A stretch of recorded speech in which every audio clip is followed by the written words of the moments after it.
Chapter 12. Might I have a bit of earth? Mary ran so fast that she was rather out of breath when she reached her room.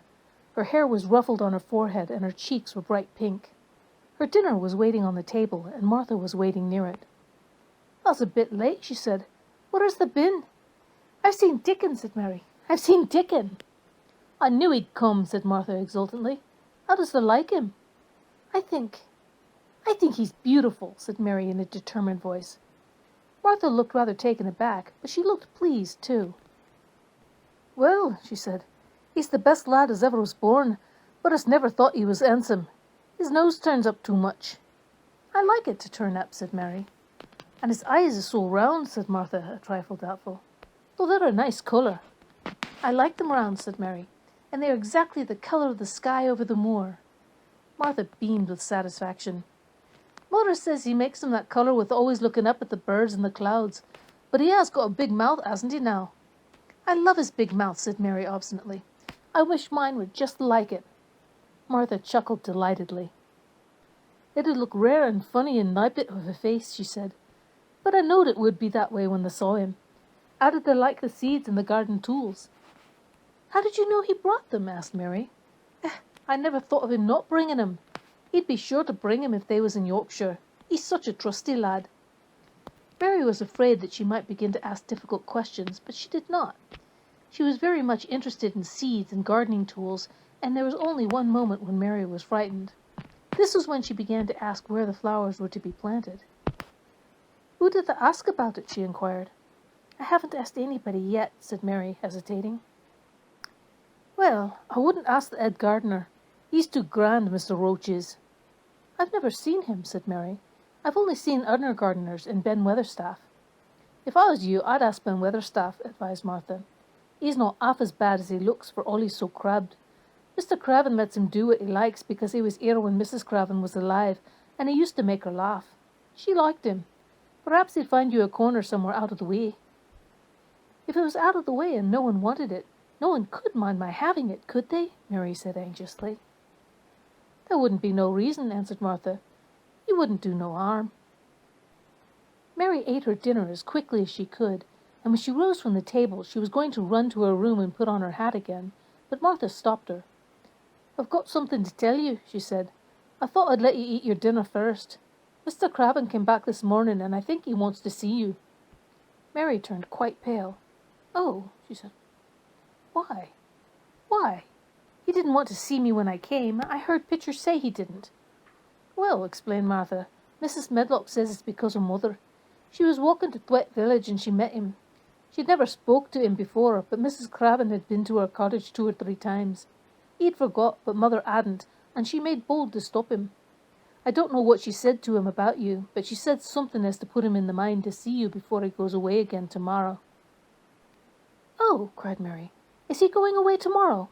I'm so glad." "He's going for a long time. He mayn't come back till autumn or winter. He's going to travel in foreign places. He's always doing it."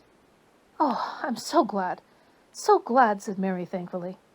If he did not come back until winter or even autumn, there would be time to watch the secret garden come alive. Even if he found out then and took it away from her, she would have had that much at least.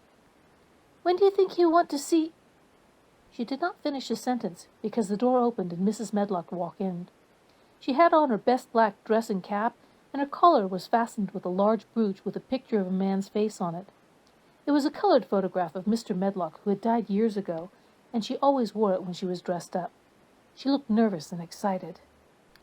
"Your hair's rough," she said quickly. "Go and brush it. Martha, help her slip on her best dress. Mr. Craven sent me to bring her to him in his study."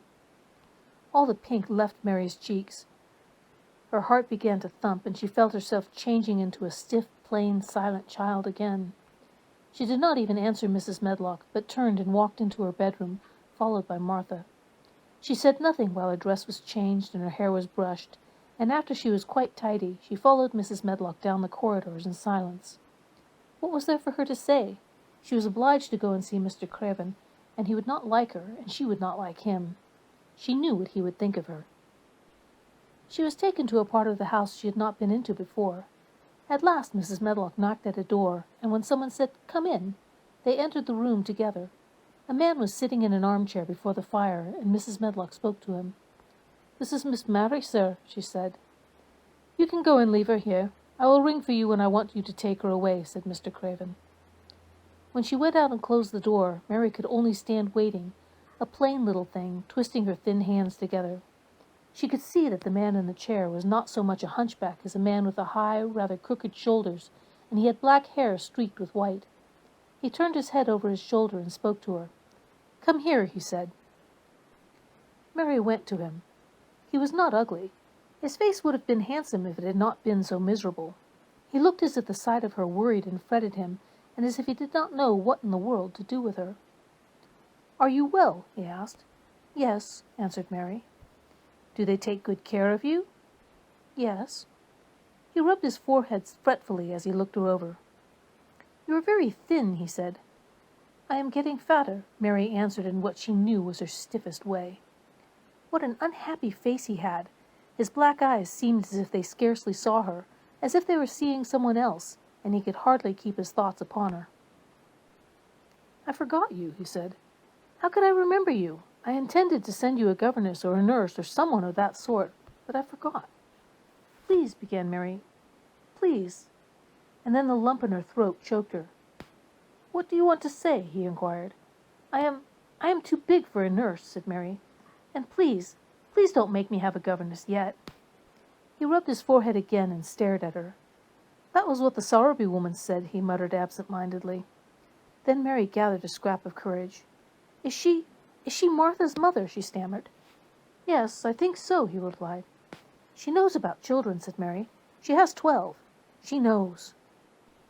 He seemed to rouse himself. "What do you want to do?" "I want to play out of doors," Mary answered, hoping that her voice did not tremble. "I never liked it in India. It makes me hungry here, and I'm getting fatter." He was watching her. "Mrs. Sowerby said it would do you good. Perhaps it will," he said. "She thought you had better get stronger before you had a governess." "It makes me feel strong when I play and the wind comes over the moor," argued Mary. "Where do you play?" he asked next. "Everywhere," gasped Mary. "Martha's mother sent me a skipping rope. I skip and run, and I look about to see if things are beginning to stick up out of the earth. I don't do any harm." "Don't look so frightened," he said in a worried voice. "You cannot do any harm, a child like you. You may do what you like." Mary put her hand up to her throat because she was afraid he might see the excited lump which she felt jump into it. She came a step nearer to him. "May I?" she said tremulously. Her anxious little face seemed to worry him more than ever. "Don't look so frightened," he exclaimed. "Of course you may. I am your guardian, though I am a poor one for any child. I cannot give you time or attention. I am too ill and wretched and distracted, but I wish you to be happy and comfortable. I don't know anything about children, but Mrs. Medlock is to see that you have all you need. I sent for you today because Mrs. Sowerby said I ought to see you. Her daughter had talked about you. She thought you needed fresh air and freedom and running about." "She knows all about children," Mary said again, in spite of herself. "She ought to," said Mr. Craven. "I thought her rather bold to stop me on the moor, but she said Mrs. Craven had been kind to her." It seemed hard for him to speak his dead wife's name. "She is a respectable woman. Now I have seen you, I think she said sensible things. Play out of doors as much as you like. It's a big place, and you may go where you like and amuse yourself as you like. Is there anything you want?" As if a sudden thought had struck him. "Do you want toys, books, dolls?" "Might I," quavered Mary, "might I have a bit of earth?" In her eagerness, she did not realize how queer the words would sound, and that they were not quite the ones she had meant to say. Mr. Craven looked quite startled. "Earth," he replied. "What do you mean?" "To plant seeds in, to make things grow, to see them come alive," Mary faltered. He gazed at her a moment and then passed his hand quickly over his eyes. "Do you care about gardens so much?" he said slowly. "I didn't know about them in India," said Mary. "I was always ill and tired, and it was too hot. Sometimes I made little beds in the sand and stuck flowers in them, but here it is different." Mr. Craven got up and began to walk slowly across the room. "A bit of earth," he said to himself, and Mary thought that somehow she must have reminded him of something. When he stopped and spoke to her, his dark eyes looked almost soft and kind. You can have as much earth as you want, he said. You remind me of someone else who loved the earth and things that grow. When you see a bit of earth you want, with something like a smile, take it, child, and make it come alive. May I take it from anywhere, if it's not wanted? Anywhere, he answered. There, you must go now. I am tired. He touched the bell to call Mrs. Medlock. Goodbye. I shall be away all summer. Mrs. Medlock came so quickly that Mary thought she must have been waiting in the corridor. Mrs. Medlock, Mr. Craven said to her, now I have seen the child, I understand what Mrs. Sowerby meant. She must be less delicate before she begins lessons. Give her simple, healthy food. Let her run wild in the garden. Don't look after her too much. She needs liberty and fresh air and romping about. Mrs. Sowerby is to come and see her now and then, and she may sometimes go to the cottage. Mrs. Medlock looked pleased. She was relieved to hear that she need not look after Mary too much. She had felt her a tiresome charge, and had indeed seen as little of her as she dared. In addition to this, she was fond of Martha's mother. Thank you, sir, she said. Susan Sowerby and me, we went to school together, and she's as sensible and good-hearted a woman as you'll find in a day's walk. I never had any children myself, and she's had 12, and there never was healthier or better ones. Miss Mary can get no harm from them. I'd always take Susan Sowerby's advice about children myself. She's what you might call healthy-minded, if you understand me. I understand, Mr. Craven answered. Take Miss Mary away now, and send Pitcher to me. When Mrs. Medlock left her at the end of her own corridor, Mary flew back to her room. She found Martha waiting there.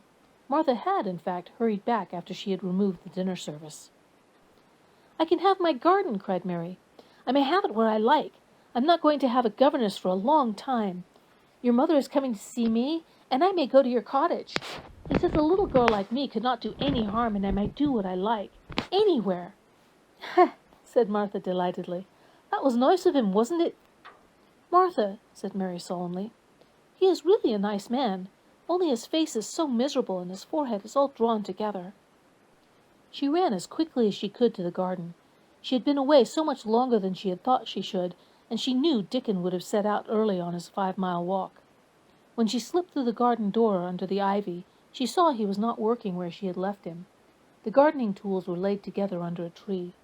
She ran to them, looking all round the place, but there was no Dickon to be seen.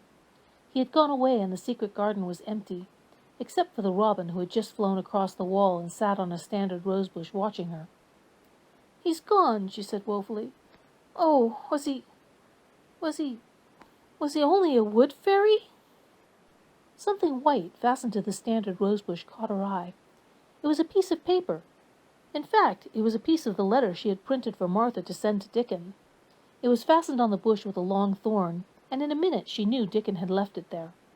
There were some roughly printed letters on it, and a sort of picture. At first she could not tell what it was. Then she saw it was meant for a nest with a bird sitting on it. Underneath were the printed letters, and they said, I will come back.